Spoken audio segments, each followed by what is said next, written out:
Hello guys, welcome back to a new video. അപ്പോൾ വീണ്ടും ഞാൻ തന്നെയാണ് വന്നിരിക്കുന്നത്. നിങ്ങൾ പ്ലസ് ടുവിലൊക്കെ എത്തി ഉഷാറായിട്ട് പഠിക്കുന്നുണ്ടാവും അല്ലേ?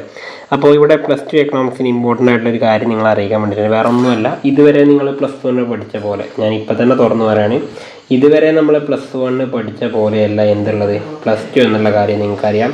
അപ്പം ആ ഒരു കാര്യം നമ്മുടെ പ്ലസ് ടുവിൻ്റെ പ്രത്യേകതയും കാര്യങ്ങളൊക്കെ ഇതിനോടൊക്കെ നിങ്ങൾ മനസ്സിലാക്കിയിട്ടുണ്ട്. കാരണം സ്കൂളൊക്കെ തുറന്നല്ലോ അല്ലേ, പരിപാടിയും കാര്യങ്ങളൊക്കെ തുടങ്ങിയിട്ടുണ്ടാവും. അപ്പോൾ ആ ഒരു ഡൗട്ട് ഉണ്ടാവും, ആ ഒരു ഏരിയ ക്ലിയർ ചെയ്യാൻ വേണ്ടിയിട്ടാണ് ഈ വീഡിയോ ചെയ്യുന്നത്. അപ്പോൾ നോക്കിക്കോളും. നിങ്ങൾ പ്ലസ് വണ്ണിൽ ഇതുവരെയായിട്ട് പഠിച്ചിട്ടുണ്ടായിരുന്നു ഞാൻ പറഞ്ഞുതരാം. പ്ലസ് വണ്ണിൽ 2 പുസ്തകങ്ങൾ പഠിച്ചു. ഒന്ന് ഇന്ത്യൻ എക്കണോമിക് ഡെവലപ്മെൻറ്റ് എന്ന് പറഞ്ഞു, മറ്റൊന്ന് സ്റ്റാറ്റിസ്റ്റിക്സ് ഫോർ എക്കണോമിക്സ് എന്ന് പറഞ്ഞത്. ശരിക്കും ഫസ്റ്റ് നമ്മുടെ ഇന്ത്യൻ എക്കണോമിക് ഡെവലപ്മെൻറ്റ് എന്ന് പറഞ്ഞാൽ ശരിക്കും ഒരു എക്കണോമിക് ഹിസ്റ്ററി ആയിരുന്നു. എക്കണോമിക് ഹിസ്റ്ററി എന്ന് പറയുമ്പോൾ നമുക്ക് എങ്ങനെ പഠിച്ച് വെറുതെ ഇങ്ങനെ പഠിച്ചു പോയാൽ മതി, വർഷങ്ങളും പ്രധാന സംഭവങ്ങളൊക്കെ അങ്ങനെ പഠിച്ചു പോയാൽ മതി അല്ലേ. അതേപോലെ സ്റ്റാറ്റിസ്റ്റിക്സ് എന്ന് പറഞ്ഞ ഒരു നമുക്ക് എന്താ പറയുക ഒരു പ്രാക്ടിക്കൽ ലെവൽ പേപ്പർ കൂടിയായിരുന്നു ഉണ്ടായിരുന്നത്. ഈ 2 സാധനം പഠിച്ചിട്ടാണ് നമ്മൾ എന്ത് ചെയ്യുന്നത്, നേരെ പ്ലസ് 1 പാസ്സായത്.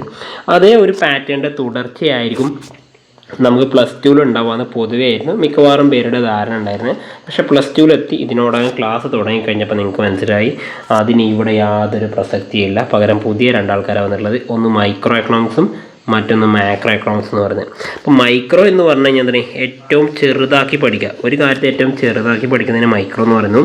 മാക്രോ എന്ന് പറഞ്ഞാൽ ഏറ്റവും വലുതാക്കിയിട്ട് പഠിക്കുക, അതായത് വലിയൊരു സ്കെയിലിൽ പഠിക്കുന്നതിനാണ് നമ്മൾ പറയുന്നത്. ഓക്കെ, അപ്പോൾ ഈ 2 രീതിയിലായിട്ടാണ് നിങ്ങൾക്ക് ഈ പ്ലസ് ടുവിൽ പഠിക്കാനുള്ളത്. പ്ലസ് ടു എന്തല്ല, നമ്മൾ പ്ലസ് വണ്ണിൻ്റെ ഒരിക്കലും ഒരു കണ്ടിന്യൂവേഷൻ അല്ല എന്നുള്ള കാര്യം ആദ്യം മനസ്സിലാക്കട്ടോ. നമ്മുടെ പ്ലസ് വണ്ണിലെ കണ്ടിന്യൂവേഷൻ ഇവിടെ വരുന്നില്ല എന്നുള്ളൊരു കാര്യം ആദ്യമേ മനസ്സിലാക്കിക്കാം. പ്ലസ് വണ്ണോടെ പ്ലസ് വണ്ണിൻ്റെ കാര്യങ്ങൾ കഴിഞ്ഞു, പ്ലസ് ടുവിൽ നമ്മൾ പുതിയ കാര്യങ്ങളാണ് പഠിക്കുന്നത്. ഓക്കെ, അപ്പോൾ നമുക്ക് എന്തൊക്കെയാണ് എങ്ങനെയൊക്കെയാണ് പഠിക്കാനുള്ള നമുക്ക് ഡീറ്റെയിലായിട്ട് നോക്കാം. അപ്പോൾ ആദ്യമായിട്ട് നിങ്ങളോട് പറയാനുള്ളത് 2024-25 പ്രകാരം നമുക്ക് പഠിക്കാനുള്ള പുസ്തകത്തിൻ്റെ ഡീറ്റെയിലാണ് ഞാനിപ്പോൾ പറഞ്ഞത്. 2 പുസ്തകങ്ങളാണ് നമുക്ക് പഠിക്കാനുണ്ടാവുക, മൈക്രോ എക്കണോമിക്സും മാക്രോ എക്കണോമിക്സും. അപ്പോൾ നിങ്ങൾക്ക് ഡൗട്ട് ഉണ്ടാവും, സാർ ഞങ്ങൾ സ്കൂളിൽ യൂസ് ചെയ്യുന്ന ടെക്സ്റ്റ് ബുക്കിന് ഇങ്ങനെ ഒന്നുമില്ല, അത് ആകെ ഒരു പുസ്തകമല്ലേ ഉള്ളൂ, അതിൽ ഈ 2 പറഞ്ഞ കാര്യങ്ങൾ വരുന്നുണ്ട്. ഇതാണെങ്കിൽ നിങ്ങളോട് പറയാനുള്ള കാര്യമാണ്, നമുക്ക് സൂക്ഷ്മ സാമ്പത്തിക ശാസ്ത്രം എന്ന പേരിൽ വരുന്ന മൈക്രോ എക്കണോമിക്സും സ്ഥൂല സാമ്പത്തിക ശാസ്ത്രം എന്ന് പറയുന്ന മാക്രോ എക്കണോമിക്സും വരുന്നത് NCERT പറഞ്ഞ പുസ്തകങ്ങളാണ്. NCERT സിലബസാണ് നമ്മൾ രാജ്യവ്യാപകമായിട്ട് നമ്മൾ ഫോളോ ചെയ്യാറുള്ളത്. അപ്പോൾ നമ്മുടെ കേരളത്തിലാവുമ്പോൾ നമ്മൾ എന്ത് ചെയ്യും, ഈ NCERT ബുക്കിൽ കുറച്ച് മാറ്റങ്ങളൊക്കെ ചെറിയ മാറ്റങ്ങളൊക്കെ വരുത്തിയിട്ടാണ് ഉപയോഗിക്കാറുള്ളത്. എങ്കിലും നിങ്ങളറിയാം പ്ലസ് വണ്ണിൽ പോവർട്ടി നമ്മൾ ആഡ് ചെയ്ത പോലെ പ്ലസ് ടുവിൽ സെപ്പറേറ്റ് ആയിട്ട് ടെക്സ്റ്റ് ബുക്കൊന്നും നമുക്ക് SCERT തരുന്നില്ല. അതുകൊണ്ട് പ്ലസ് വണ്ണിൽ നിങ്ങൾ പഠിച്ച പോലെയല്ല പ്ലസ് ടുവിൽ പഠിക്കേണ്ടത്. പ്ലസ് വണ്ണിൽ നിങ്ങൾ പഠിച്ചതുമായിട്ട് ഒരു ബന്ധമില്ലാത്ത കാര്യങ്ങളാണ്. അതുകൊണ്ട് തന്നെ മൈക്രോ എക്കണോമിക്സിൽ നിങ്ങൾക്ക് പഠിക്കാനുള്ളത് 5 ചാപ്റ്റേഴ്സ് പഠിക്കാനുണ്ട്. 5 ചാപ്റ്റേഴ്സ് പഠിക്കാനുണ്ട്. മാക്രോ എക്കണോമിക്സിലേക്ക് വരികയാണെങ്കിൽ അത് എത്ര ചാപ്റ്ററാണ്? മാക്രോ എക്കണോമിക്സിലേക്ക് വരുമ്പോൾ അത് 6 ചാപ്റ്ററാണ് പഠിക്കാനുള്ളത്. അങ്ങനെ ആകെ മൊത്തം 5 6 11 ചാപ്റ്റേഴ്സാണ് മൊത്തത്തിൽ നിങ്ങൾക്ക് പഠിക്കാനുള്ളത് കേട്ടോ. ഈ 11 ചാപ്റ്റേഴ്സ് നിങ്ങൾക്ക് ആകെ പഠിക്കാനുള്ളൂ. നിങ്ങൾ നോക്കുക, പ്ലസ് വണ്ണിൽ നിങ്ങൾ പഠിച്ച സമയത്ത്, ഇവിടെ പ്ലസ് വണ്ണിലായ സമയത്ത് ഇന്ത്യൻ എക്കോണമിയിൽ 9 ചാപ്റ്റർ പഠിക്കാനുണ്ടായിരുന്നു അല്ലേ, 9 ചാപ്റ്റർ. സ്റ്റാറ്റിൽ 8 ചാപ്റ്റർ, മൊത്തം 17 ചാപ്റ്റർ പഠിക്കാനായിരുന്നു. പക്ഷേ അതിലൊക്കെ ഏറ്റവും വലിയ അഡ്വാൻറ്റേജ് ഉള്ളൊരു കാര്യം, ഇത്രയും ചാപ്റ്റർ ഒന്നും പഠിക്കാനില്ല, നമുക്ക് ആകെ പഠിക്കാനുള്ള എത്ര ചാപ്റ്ററാണ്? 11 ചാപ്റ്റർ പഠിച്ചാൽ മതി എന്നുള്ളതാണ് ഏറ്റവും വലിയ അഡ്വാൻറ്റേജ്. അപ്പോൾ അതൊരു പോസിറ്റീവായിട്ട് തന്നെ നിങ്ങൾ എടുക്കാം. ഇനി ചെയ്യേണ്ട കാര്യം, നമ്മുടെ മൈക്രോ എക്കണോമിക്സിൽ പഠിക്കാനുള്ള ചാപ്റ്റേഴ്സിൻ്റെ ഒരു ലിസ്റ്റ് ഞാൻ പറഞ്ഞുതരാം. ഫസ്റ്റ് ഓഫ് ഓൾ നിങ്ങൾക്ക് വരുന്ന മൈക്രോ എക്കണോമിക്സിൽ ആദ്യത്തെ ചാപ്റ്റർ എന്ന് പറഞ്ഞാൽ ഇൻട്രൊഡക്ഷൻ ടു മൈക്രോ എക്കണോമിക്സ് ആണ്. അതായത് മൈക്രോ എക്കണോമിക്സ് എന്താ എങ്ങനെയാണെന്നുള്ളതൊക്കെ പരിചയപ്പെടുത്തുന്നത്. വളരെ സിമ്പിളായിട്ടുള്ളൊരു ചാപ്റ്ററാണ്. പരീക്ഷയ്ക്ക് സാധാരണ ഫൈനൽ എക്സാമിന് 4 മാർക്കിനാണ് ഇവിടുന്ന് ചോദ്യങ്ങൾ വരാറുള്ളത്. പിന്നെ അതുപോലെ വരുന്ന സെക്കൻഡ് ചാപ്റ്റർ വെരി ഇമ്പോർട്ടൻറ്റ്, നിങ്ങൾക്ക് പഠിക്കാവുന്നതിൽ ഈ പറയുന്ന മൈക്രോ എക്കണോമിക്സിൽ ഏറ്റവും ഇമ്പോർട്ടൻ്റ് ആയിട്ടുള്ള ചാപ്റ്റർ ഏതാണെന്ന് വെച്ചാൽ ഞാൻ പറയും അത് കൺസ്യൂമർ ബിഹേവിയർ എന്ന് പറയുന്നത് നമ്മുടെ കൺസ്യൂമറെ കുറിച്ച് പറയുന്നത് വലിയൊരു ചാപ്റ്ററാണ്. അതുകൊണ്ട് തന്നെ ഫൈനൽ എക്സാമിന് നമുക്ക് ചോദിക്കുമ്പോൾ 12 മാർക്കിന് ഏകദേശം ഈ ചാപ്റ്റർ എന്നാണ് ചോദിക്കാറുള്ളത്. നിങ്ങൾ ആലോചിച്ച് നോക്കുക, 80 മാർക്കിൻ്റെ പരീക്ഷ, 80 മാർക്കിൻ്റെ പരീക്ഷയിൽ 12 മാർക്കിന് ചോദിക്കാമെന്ന് പറഞ്ഞാൽ അതിൻ്റെ അർത്ഥം എന്താണ്? നമുക്കൊരു 15% ക്വസ്റ്റ്യൻസ് വരുന്നത് ഈ ചാപ്റ്ററിനാണെന്ന് അർത്ഥം. ഓക്കെ, ഇനി അടുത്ത 3ാമത്തെ ചാപ്റ്റർ വരുന്നത് പ്രൊഡക്ഷൻ ആൻഡ് കോസ്റ്റ് എന്ന് പറയുന്ന ചാപ്റ്ററാണ്. നമ്മുടെ കൺസ്യൂമറെ കുറിച്ച് പറഞ്ഞ സമയത്ത് തന്നെ നമുക്ക് ആരെയും കുറിച്ച് പറയണം? പ്രൊഡ്യൂസറെ കുറിച്ച് പറയണം. അപ്പോൾ ആ ചാപ്റ്റർ നമുക്കൊരു 8 മാർക്കിനാണ് വരാറുള്ളത്. ഓക്കെ, 8 മാർക്കിനാണ് പൊതുവെ വരാറുള്ളത്. അപ്പോൾ മൊത്തം നോക്കി നിങ്ങൾ ഈ 3 ചാപ്റ്ററിന് മാത്രം നമുക്ക് 24 മാർക്ക് ഫൈനൽ എക്സാമിന് ചോദിക്കുന്നുണ്ട്. 24 മാർക്ക് 80 അല്ലേ? നിങ്ങൾ നോക്കിയാൽ നിങ്ങൾക്ക് തന്നെ മനസ്സിലാക്കാൻ പറ്റുന്നൊരു കാര്യമുണ്ട്. എന്താണ്? ഏകദേശം 30% നമുക്ക് ഈ ചാപ്റ്ററിനാണ് വരുന്നത്. അപ്പോൾ എന്തിനാണ് ഞാൻ ഈ കാര്യം പറഞ്ഞതെന്ന് വെച്ചാൽ അത് നിങ്ങൾക്ക് കുറച്ച് കഴിയുമ്പോൾ മനസ്സിലാവും. ഇനി അടുത്തത് നമ്മുടെ theory of firm under perfect competition അഥവാ പെർഫെക്റ്റ് കോമ്പറ്റീഷനെ കുറിച്ച് പറയുന്നതാണ് അടുത്ത ചാപ്റ്റർ. 4ാമത്തെ ചാപ്റ്റർ വെരി ഇമ്പോർട്ടൻ്റ് എന്ന് പറയുന്ന കാറ്റഗറിയിലെ 2ാമത്തെ ചാപ്റ്റർ ഇതാണ് നമ്മുടെ മൈക്രോ എക്കണോമിക്സിൽ. ദെൻ മാർക്കറ്റ് ഇക്വിലിബ്രിയം എന്ന് പറയുന്ന ചാപ്റ്റർ വളരെ സീരിയസ് ആയിട്ട് നമ്മൾ പഠിക്കേണ്ടതാണ്. And finally non competitive markets. ഈ ചാപ്റ്റർ ഉണ്ടോ ഇല്ല എന്നുള്ള ഡൗട്ട് പലർക്കും ഉണ്ടാവും. എങ്കിൽ കേട്ടോളൂ, ഈ ചാപ്റ്റർ എന്താണ് നമുക്ക് ഡിലീറ്റഡ് ആണ് കേട്ടോ. അതായത് 6th ചാപ്റ്റർ ആയിട്ടുള്ള നമ്മളിവിടെ പറഞ്ഞിരിക്കുന്ന നോൺ കോമ്പറ്റേറ്റീവ് മാർക്കറ്റ് എന്ന് പറയുന്ന ചാപ്റ്റർ നമുക്ക് എന്ത് ചെയ്തിട്ടുണ്ട്, ഡിലീറ്റ് ചെയ്തിട്ടുണ്ട്. അത് നിങ്ങൾക്ക് പഠിക്കാനില്ല, നമ്മുടെ സിലബസിൽ അത് ഒഴിവാക്കിയിട്ടുണ്ട്.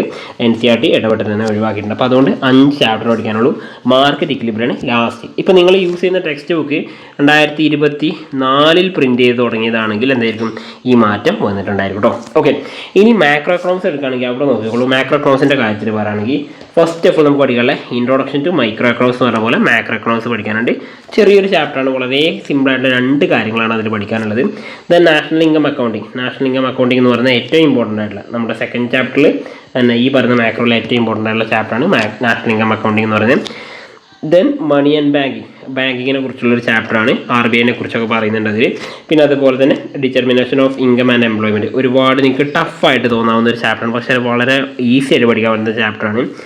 പിന്നെ ഗവൺമെൻറ് ബജറ്റിനെ കുറിച്ചൊക്കെ പറയുന്ന ഒരു ചാപ്റ്ററാണ് 5ാമത്തെ chapter. And finally open economy അഥവാ നമ്മുടെ ഫോറിൻ സെക്ടറിനെ കുറിച്ച് പഠിക്കുന്ന ഒരു ചാപ്റ്ററാണ് ഈ പറഞ്ഞിരിക്കുന്ന ചാപ്റ്റർ. ഓക്കെ, അപ്പോൾ ഇങ്ങനെ നോക്കുകയാണെങ്കിൽ മൊത്തം 6 ചാപ്റ്റേഴ്സാണ് മാക്രോ എക്കണോമിക്സ് പഠിക്കാനുള്ളത്. അപ്പോൾ ഇനി നിങ്ങൾക്ക് ഉണ്ടാകുന്ന ഡൗട്ട്, സാറേ ഇതിൽ ഏതൊക്കെ ചാപ്റ്റർ എങ്ങനെയൊക്കെയാണ് ഓരോ പരീക്ഷയ്ക്ക് വരിക, ഓണ പരീക്ഷയ്ക്ക് ഇതിൽ മൈക്രോയിൽ എത്ര വരും, മാക്രോയിൽ എത്ര വരും, അങ്ങനെ ഒരു സംശയം ഉണ്ടെങ്കിൽ അതുകൂടി ഞാനിപ്പോൾ സോൾവ് ചെയ്ത് തരാൻ നോക്കിക്കോളും. നമുക്ക് പഠിക്കാനുള്ള ചാപ്റ്റേഴ്സിൻ്റെ ലിസ്റ്റ് ഞാൻ നോക്കട്ടോ. നോക്കിയേ, ഈ ടേം 1 എന്ന് കാണുന്നുണ്ടല്ലോ നിങ്ങൾ, ഇത് നമ്മുടെ ഓണപരീക്ഷയാണ്. ഓണത്തിനുള്ള പരീക്ഷയുടെ കാര്യം പറഞ്ഞ് അതിൽ നിങ്ങൾക്ക് ആകെ പഠിക്കാനുള്ള മൈക്രോ എക്കണോമിക്സിലെ 1, 2, 3 ചാപ്റ്റേഴ്സ്. അതായത് ഞാൻ കൃത്യമായിട്ട് പറഞ്ഞുതരാം. ഇൻട്രൊഡക്ഷൻ ടു മൈക്രോ എക്കണോമിക്സ്, അതേപോലെ തന്നെ theory of consumer behaviour, production and cost. Micro എക്കണോമിക്സിലെ 3 ചാപ്റ്റേഴ്സാണ് നിങ്ങൾക്ക് പഠിക്കാനുള്ളത്. ഇത് നമ്മുടെ 2024-25 വർഷത്തേക്കുള്ള സ്കീം ഇങ്ങനെയാണ് വന്നിട്ടുള്ളത്. അപ്പോൾ നിങ്ങൾ നോക്കിയാൽ സിമ്പിളായിട്ട് നിങ്ങൾക്ക് മനസ്സിലാവും. ഞാൻ നേരത്തെ പറഞ്ഞതായിരുന്നു 3 ചാപ്റ്റർ വളരെ ഇമ്പോർട്ടൻ്റ് ആണ്. ഞാൻ പറഞ്ഞില്ലേ, ഏകദേശം ഈ 3 ചാപ്റ്ററിന് മാത്രം 24% ചോദ്യങ്ങൾ, 24 മാർക്കുള്ള ചോദ്യമുണ്ട്. 80 മാർക്കിൻ്റെ നമ്മുടെ ഫൈനൽ എക്സാമിന് വരുന്നുണ്ട്. അപ്പോൾ ഓണപരീക്ഷയ്ക്ക് 80 മാർക്കിൻ്റെ ചോദ്യം ഈ 3 ചാപ്റ്ററിന് തന്നെ ആയിരിക്കും. അപ്പോൾ നിങ്ങളൊരു കാര്യം മനസ്സിലാക്കുക, വളരെ ഇമ്പോർട്ടൻ്റ് ആണ് ഈ പറഞ്ഞിരിക്കുന്ന 3 ചാപ്റ്റർ. പിന്നെ നിങ്ങളുടെ 2nd ടൈം അഥവാ ക്രിസ്മസിൻ്റെ സമയമാകുമ്പോൾ നിങ്ങൾക്ക് ഉണ്ടാകുന്ന പരീക്ഷ എന്ന് പറയുന്നത് ഇവിടെ പറഞ്ഞുതരാം. മെയിനായിട്ട് നിങ്ങൾ നോക്കുക, ഡിസംബർ സമയമാകുമ്പോൾ നിങ്ങൾക്ക് വരുന്ന പരീക്ഷയ്ക്ക് മൈക്രോ എക്കണോമിക്സിലെ ബാക്കിയുള്ള 2 ചാപ്റ്ററായിട്ടുള്ള 4-5 ചാപ്റ്റർ ഉണ്ടാവും. അതോടൊപ്പം തന്നെ മാക്രോ എക്കണോമിക്സിലെ ആദ്യത്തെ 4 ചാപ്റ്റർ. അപ്പോൾ മൊത്തം നോക്കി നിങ്ങൾക്ക് മനസ്സിലാവും 6 ചാപ്റ്റേഴ്സ് പഠിക്കാനുണ്ട്.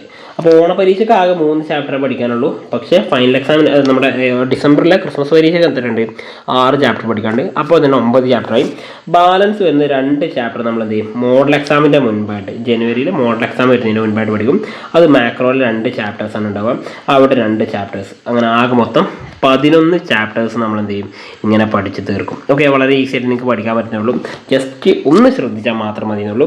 എന്ത് ചെയ്യരുത്, നമ്മൾ വെറുതെ +1 കണ്ട പോലെ ജസ്റ്റ് സിമ്പിളായിട്ട് കാണരുത്, അത്ര മാത്രം നിങ്ങൾ ശ്രദ്ധിക്കേണ്ടതുള്ളൂ. ഇനി ഓണപരീക്ഷയ്ക്ക് വരുന്ന ചാപ്റ്റേഴ്സ് ഞാൻ പറഞ്ഞു എന്തൊക്കെയാണെന്നുള്ളത്. മൈക്രോ എക്കണോമിക്സിൻ്റെ ഒരു ഇൻട്രൊഡക്ഷൻ എന്ന് പറയുന്നത് അഥവാ സൂക്ഷ്മ സാമ്പത്തിക ശാസ്ത്രത്തിനൊരു ആമുഖം, അതുപോലെ തന്നെ തിയറി ഓഫ് കൺസ്യൂമർ ബിഹേവിയർ, ഉപഭോക്തൃ പെരുമാറ്റ സിദ്ധാന്തം, പ്രൊഡക്ഷൻ ആൻഡ് കോസ്റ്റ്, ഇങ്ങനെ 3 എണ്ണമാണ് വരുന്നത്. ഇതിൽ കൺസ്യൂമർ എന്ന് പറയുമ്പോൾ നമ്മൾ സാധാരണ ആരാണ്, നമ്മുടെ കാര്യം പറഞ്ഞാൽ ഹൗസ് ഹോൾഡ് എന്നൊക്കെ പറയാറുണ്ട്. ഈ പ്രൊഡക്ഷൻ എന്ന് പറയുമ്പോൾ ആരാണ്, ഫേംസ് അഥവാ സാധനങ്ങൾ ഉണ്ടാക്കുന്ന ആൾക്കാരല്ലേ. അപ്പോൾ ഉൽപ്പാദകരും അതേപോലെ ഉപഭോക്താക്കളെയും കുറിച്ചുള്ളതാണ് മൈക്രോ എക്കണോമിക്സ് മെയിനായിട്ട് പഠിക്കുന്നത്. അപ്പോൾ ഇത്രയും കാര്യങ്ങളാണ് മെയിനായിട്ട് നിങ്ങൾ എന്ത് ചെയ്യുക, ഓണപരീക്ഷയ്ക്ക് വരാൻ പോകുന്നത്. ഇപ്പോൾ ഒരു ഏകദേശം ഒരു ധാരണ കിട്ടിയെന്ന വിശ്വാസത്തോടു കൂടി തൽക്കാലം എന്താണ് നമ്മൾ വീഡിയോ വൈൻഡപ്പ് ചെയ്യാണ്. വീണ്ടും പുതിയൊരു വീഡിയോ ആയിട്ട് കാണുന്നവരെയും ഇറ്റ്സ് മീ സൽസമീൻ.